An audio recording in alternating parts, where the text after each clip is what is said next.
What's good, everybody? Timeless Traveler here, and welcome back to my Let's Play. Now, last episode, we spent a lot of time putting together these lovely 4 wood farms. There's going to be a 5th one at some point. I just don't know when, mainly because I need a farm that can produce azalea, or not azalea, acacia. Currently, we have our nether woods right here, and then we have this one is automatically farms oak wood by planting the azaleas and bone mealing it. And then it'll also produce us the jungle and the birch.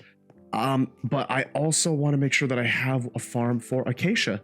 We got a bunch of storage right here because, well, I don't know when to stop when it comes to storage and hoarding resources. So we just have a bunch of shulker shells and chests here to make all the shulker boxes we need to fill up the storage with as much wood that we could ever want. And then we have ourselves the dark oak, the lovely 2x2 dark oak farm, and then we have the lovely 2x2 spruce farm. If you want to take a look at how these farms were put together, go take a look at Silent Whisperer's channel if you're not already. That was horrible. Take a look at Silent Whisperer's channel if you're not already, and pretty much all of these farms right here you can find on his channel. But we're going to be focusing on infrastructure today, not so much as farms. I think it's time we step away from some farming for a bit. We still have a guardian farm that I need to put together at some point in the next couple episodes. And then, of course, we also have the terraforming and landscaping over near spawn that you'll see in just a minute that we want to work on. And then, of course, another thing that I want to do is we're going to upgrade this farm. I just have no idea when. So right now there's 4 portals. I want 16. So that just be ready for that. I'm going to try to put together something like this that has 16 instead of 4 portals to really get a bunch of gold before we set up some piglet and bartering system. But then we also put together this lovely pathway, and then we also had a custom tree. Now the story behind this is that this tree grew, and then all of the overgrowth and stuff just kind of trickled down, and it's kind of slowly warped the stone of the pit, which is what this is called. This is the pit. This is where we have all of our storage. This is our beginner base. It's weird to say beginner because we've been working on this world since February. It's currently October, so like 8 months. But it's slow progress, but it's still a starter base. We'll work on a big one later. But yeah, we put together this lovely path and got a little bit of texturing in here. I think that looks pretty good so far. And then of course we want to work on this edge right along here in another episode or 2, but none of that is infrastructure. If we float down here, we have something new, something that we haven't had yet in this base. That is right, we have ourselves a portal. To be quite honest, I had no idea how to really decorate a portal into this current wall, so I just figured we'll just do a little 5x5 and have it right under this deep slate ledge, and I think that should look just fine. Now, how it's going to look on the other side, however, is a different story. So I have spent easily 20-ish hours total mining this out. I was going to use a tunnel bore, but I did not want to spend the time required to gather the sand, create a bunch of TNT. I'm sure probably 5 stacks of TNT down each hallway would have been sufficient, but 5 stacks of TNT, that's too much sand for me. I don't want to mine all that manually. So I instead decided to just dig all this out, which is good because I actually now have over a shulker box full of quartz. I was running low on quartz. And we have almost 2 stacks of ancient debris, so that's good. We're gonna make some netherite ingots for whatever reason, I don't know yet. But this is going to be our nether hub. Now, if you take a look at the Y coordinates, we're gonna talk about some tips and tricks on where to build your nether hub. So we built it here at Y10 for a reason. Okay, for anyone that knows much about ancient debris is you can find a lot more of it below the lava level. Specifically, if you're down here at like Y10, Y12, you're going to find larger clusters of ancient debris, and you're going to find them a lot more often versus, you know, mining out and looking for ancient debris higher up in the numbers. Now, previously we had a little tunnel system up near Y10, and I thought that would be the best place to have a Nether Hub because it's just solid netherrack. We don't have to worry about open flooring, all that stuff. But then I thought about having ancient debris, and if you're going to build a Nether Hub, my advice to you is if it's not going to be any higher than this is about 10 blocks of height, of Y height. If your base Nether Hub won't exceed this, you should be fine setting up your Nether Hub down here. And then just mine it out. You'll be able to harvest ancient debris while also carving out the tunnels required for your hub. If it's going to be like 20 blocks up, you probably want to go above lava level, but just a little idea. So what we're going to do, I've spent a lot of time gathering resources, of course. If we come over here, we have our hands full. We've got ourselves plenty of deep slate. We got ourselves a bunch of logs, and we got ourselves a bunch of resources. It's going to look pretty cool. I think I have been building this in a creative world just to kind of get some ideas and see how I could best do this. So I hope you all like it. We're going to of course have a time lapse. We're going to build this out, and a time lapse for the tunnels might be a little awkward because it is going to get a little more cramped in space. But I'll do what I can. If I don't show you a time lapse for the tunnels, just know it's because it's just awkward. We don't have spectator mode yet, so it's kind of odd to position the camera in a way that you can really enjoy the viewing process of it. So yeah, we got ourselves some work to do. Let's go ahead and put together this Nether Hub and then talk about the details after.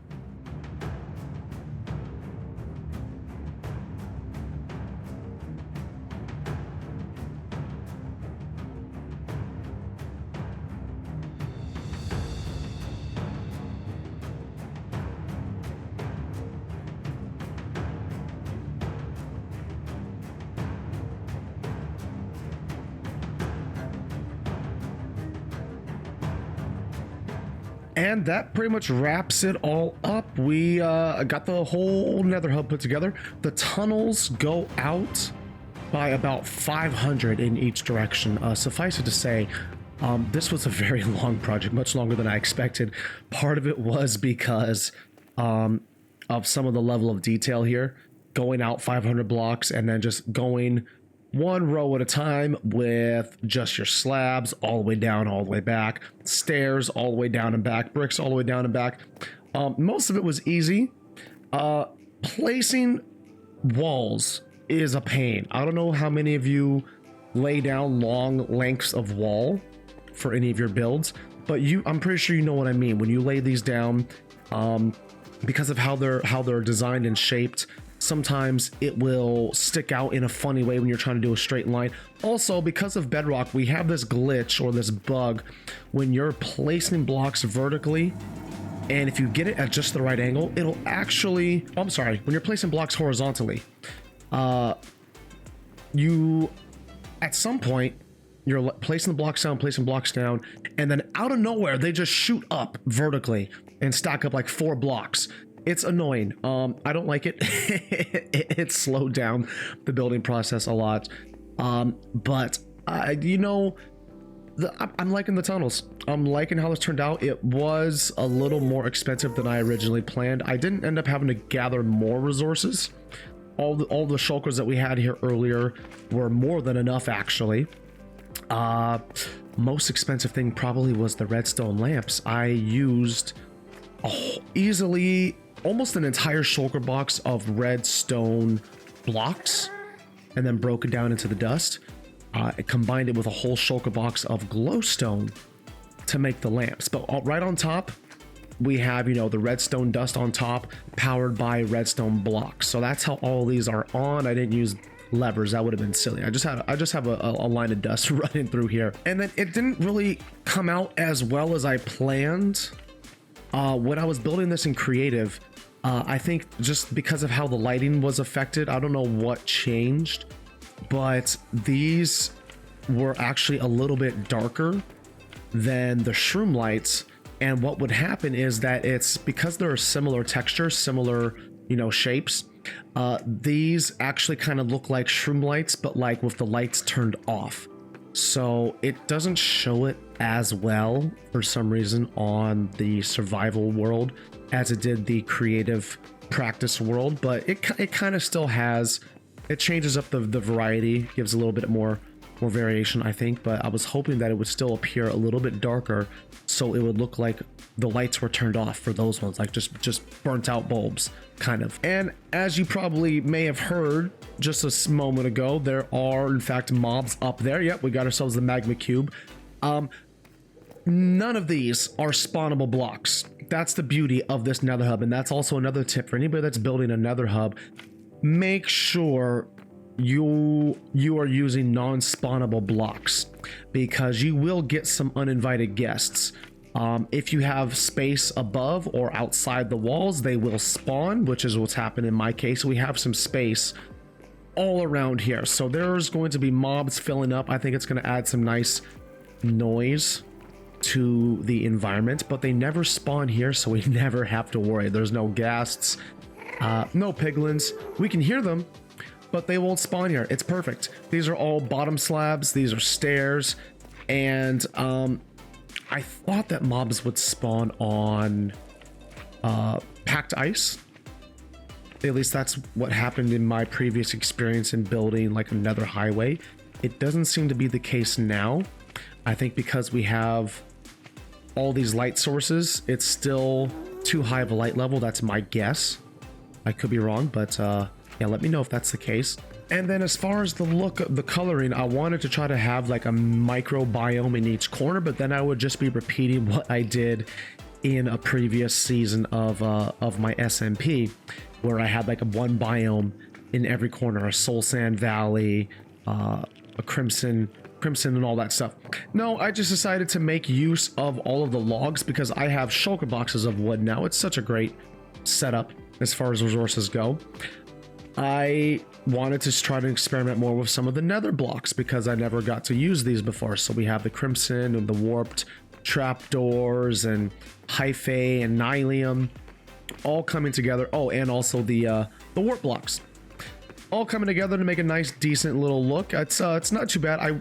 I feel like I should have, it might be a little too cramped for me, but testing it in my creative copy, I can still fly pretty well. I don't have any issues with that.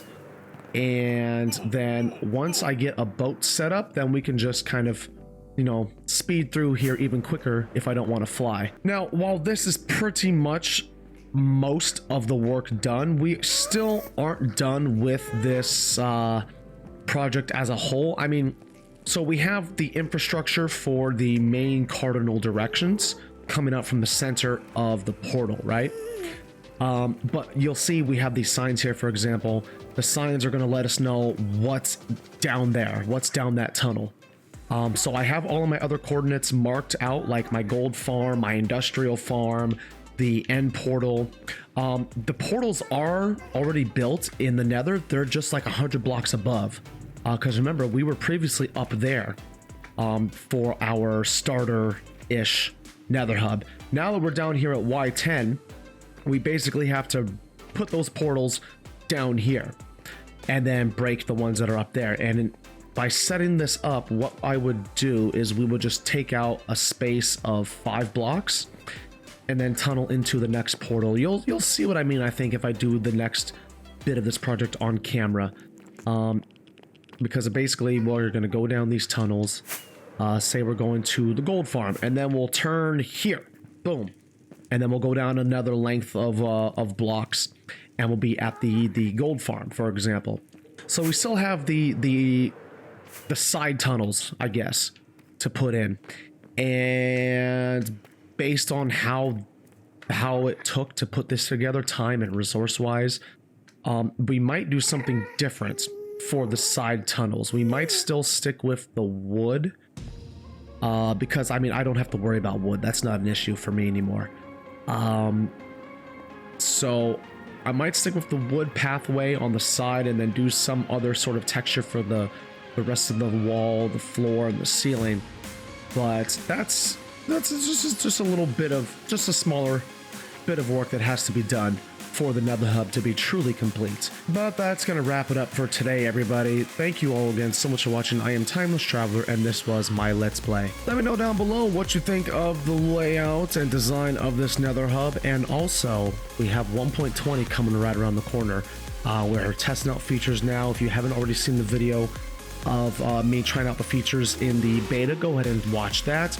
But also, I want to hear from you. What are you excited about in the 1.20 update that is to come in the next year? And from the 1.20 update, what kind of things are you excited to see have happen in this world of mine? What kind of things would you like to see get put together, or what kind of farms? Let me know down below with a comment. And of course, if you have not already, don't forget to like this video and subscribe if you haven't already, to stay up to date on all future videos, whether it be more Let's Plays, tutorials, or update videos on upcoming Minecraft features. So until next time, thank you all again so much for watching. You all take care, have an amazing day, and I will see you in the next episode.